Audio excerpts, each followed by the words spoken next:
Welcome to Pindar Poetry. We hope you learned something new. You start by locking down prerequisites so practice sticks.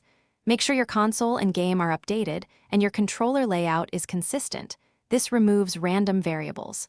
Once done, reduce vibration and tweak dead zones to around 0. 050.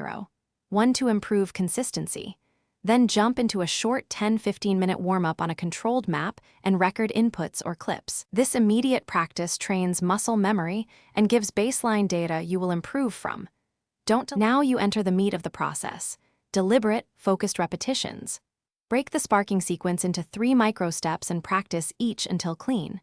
Once you can execute separately, stitch them together at half speed, then progressively increase to full speed in short reps. Make sure to vary scenarios so you don't overfit to one setup. After every set, review your recordings and mark frame-perfect timing or recurring errors. This feedback loop is how raw practice turns into reliable execution.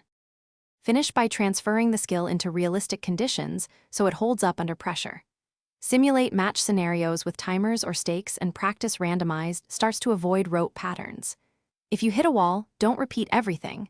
Isolate the exact micro-step that breaks and simplify it by removing one input or slowing timing, then rebuild. Finally, maintain a concise checklist, input mapping, timing targets, hardware state, and update it after sessions. This keeps progress repeatable and fixes easy to trace. Thanks for watching. Consider subscribing if we helped you.